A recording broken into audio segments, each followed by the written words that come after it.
मैंने कहा ना योगेंद्र जी, भारतीय जनता पार्टी तो कांग्रेस पार्टी का कोई भी नेता अगर बयान देता है ना, उसको तोड़ मरोड़ के मुद्दा बनाना चाहिए, क्योंकि लगातार देश में कहीं ना कहीं चुनाव होते रहते हैं।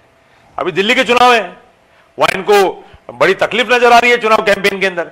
अब ये इस मुद्दे को वहां बुलाना चाहते हैं, और जबकि खड़गे साहब ने बहुत स्पष्ट तौर पर कहा है कि बात गरीबों की हो रही है, डुबकी की आस्था की नहीं हो रही है। और फिर भी अगर किसी को तकलीफ होती है तो मैं अपने शब्द वापस लेता हूं, खेद प्रकट करता हूं। और एक राष्ट्रीय पार्टी के राष्ट्रीय अध्यक्ष अगर खेद प्रकट करते हैं उसके भी कोई मायने, या भारतीय जनता पार्टी मायने नहीं समझती है, या भारतीय जनता पार्टी जो झूठ और जुमलों की जो पार्टी है वो अपनी बातों का मायने समझती है। तो भारतीय जनता पार्टी को खड़गे साहब के बयान को पूरा पढ़ना चाहिए, और उनके बाद जो माफी मांगी है उस बात को भी तो कोट करना चाहिए। अमित शाह जी ने तो माफी नहीं मांगी थी, लगातार पूरा देश ज्वलंत हो रहा था, हर जगह आंदोलन हो रहे थे, सभी पॉलिटिकल पार्टियां जो भी इस तरह का करती थी वो लगातार सड़कों पे उतर रही थी, लेकिन हर धर्मिता वाली पार्टी है। और मैं तो बार बार कहता हूं, पूरा देश जानता है कि भारतीय जनता पार्टी दुनिया की सबसे बड़ी पार्टी अपने आप को कहती है। घमंड में चूर है, तभी तो 400 पार्टी है, 250 से भी नीचे आगे टिक गए।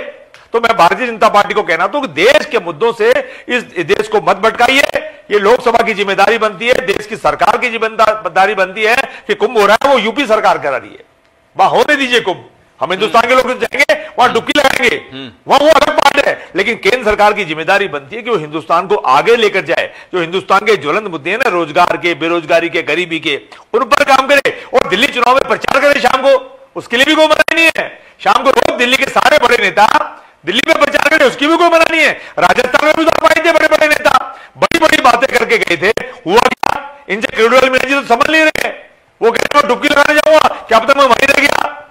आप समझ रहे हो कि बयानों का क्या मतलब है कि मेरा इस्तीफा स्वीकार कर लो, मेरे गले में घंटी है। तो भारतीय जनता पार्टी अपने कुनबे को संभाले।